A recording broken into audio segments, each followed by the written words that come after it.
Hello and welcome back to the newsroom of Bixpo 2019. I'm Ji Hee-won, and with me this afternoon is Michael Ashcroft, Manager for Power and Utilities at KPMG. Michael Ashcroft, welcome to the show. Thank you very much. So I suppose this is your first time visiting Korea? It is actually, yes. Yeah, so far? So far, loving it. Yeah. Loving it. So that means this is your very first Bixpo experience. It is my first Bixpo. So how is it going? I'm really impressed with it actually. It's very large, it's very exciting. Compared to other conferences I've been to, it's buzzing in here. It's fantastic. So, I mean, considering your background, I assume that you have attended a wide range of expositions and, exhibitions in the energy space. So what differentiates Bixpo? It's the scale of it, I think.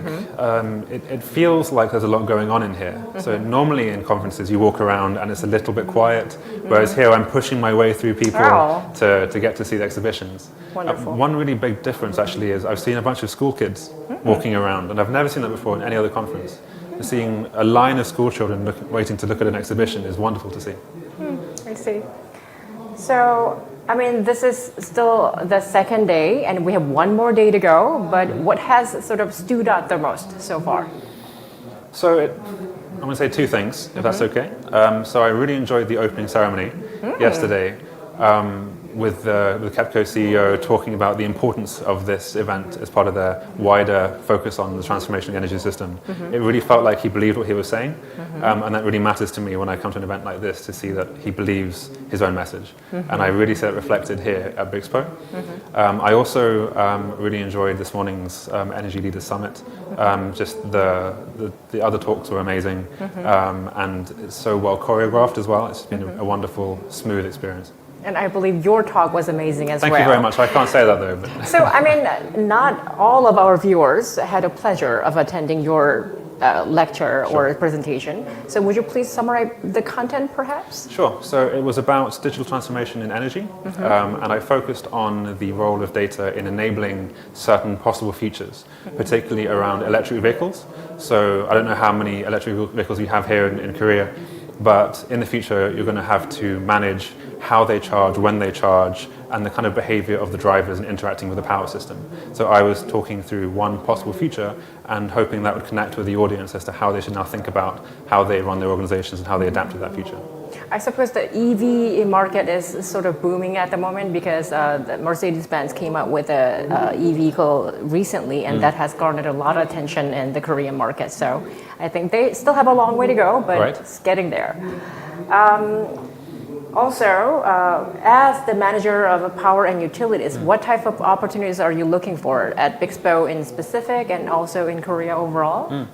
So within KPMG we have quite a wide focus. Also we have partner firms here in Korea as well. I'm really interested in the regulation space as well. So in the UK we have regulated network companies, regulated companies. So understanding how the regulations work and what the opportunities are within that kind of framework is very interesting. We also work in strategy, so helping big companies adapt to the energy system transformation. So looking at how we can assist them in navigating that change in a way that works for them and works for the wider change goals, should we put it that way. So what type of opportunities do you think Korean companies have if they want to advance into the UK? Into the UK? Oh, interesting. So one interesting thing there is that National Grid, our equivalent of KEPCO, if you like, has set an ambition to be able to operate our power system with zero carbon by 2025. So in 6 years, 100% renewable for a period of time on the system. That's ambitious. It is very ambitious. I'm quite proud that we have that target in the UK. But I think anything that can help us achieve that ambition, so it can be technical, of how do you actually manage a system with zero synchronous plant, I think is a very interesting question. And once again, that's very ambitious, and I'm wondering what the British government had to do to sort of make sure that everybody's on the same page and everybody is determined to achieve that goal. So I think the UK has often been seen as a leader in this space. So we were the first, I think, to set climate goals into law. We've just upgraded that law now, so we're aiming to be net zero by 2050, I think. So net zero emissions. That kind of landscape has really encouraged companies to step up. But it was National Grid itself that went out and said, we are committing to 2025 zero carbon operation goal. So I think it's just a wider landscape of support. So I guess that's something that suppliers and business operators in the energy space can kind of take the idea from if they're operating in the United States, because the regulatory environment is slightly shaky at the moment, to say the least. So, as you know, the theme of Bixpo 2019 is digital platform, and everything is being sort of migrated onto the digital platform at the moment. So how has that unfolded in the United Kingdom?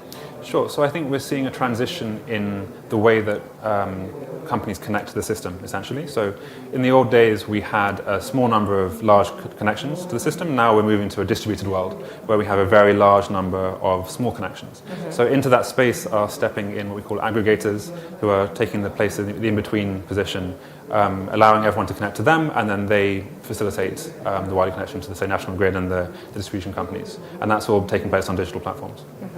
I mean, on that note, I think there are a lot of people sort of saying that, oh, you know what, we can go off grid completely. So we don't have to make this massive investment in the infrastructure and the transmission system. We can forget about that. So what do you say to those people? I say good luck. It's definitely possible, and there are some instances where you might prefer to do that. So microgrids in more remote locations, or where you have certain constraints in the local environment. But I would say we have well-used, robust, working transmission and distribution systems. Why not connect to that? It seems to work perfectly well. What is useful, though, is adding, say, solar power to your roof. And you can connect back to the grid and sell your power back. That's, I think, a more useful way of going more independent. So you can still have the independence of your own power generation, but still have the connection to the grid when you need it. So that they can ensure that energy sort of reliability. Exactly. All right. So as we usher in this era of digital transformation, things around us are being hyper-connected. So do you think Bixpo 2019 sort of fairly represents and sufficiently demonstrates the super-connected, hyper-connected society we are living in today? I think it does. I think Bixpo has done the best job I've seen of really pushing this point of a system of systems. So normally when I go to conferences like this, it's power sector only. You might get power and heat, for example, energy. But I've really seen here a combination of different systems. In my talk was about transport as well, also kind of societal systems. And the fact that the KPMG CEO highlighted that in his very opening talk this morning at the Energy Leaders Summit really highlights to me that it's something that KPMG take very seriously. So I suppose digital transformation means market transformation. Yes. So when we are going through this kind of market transformation, I think it's important for us to have all the key stakeholders on the exact same page. Those key stakeholders such as regulators, policymakers, and utility companies like KPMG, and also consumers and prosumers as well. So how can we ensure that? How can we involve everybody sort of? Yeah. It's definitely a journey you have to go on that's been happening quite a lot in the UK, and I'm very proud of it, but the idea of stakeholders come first.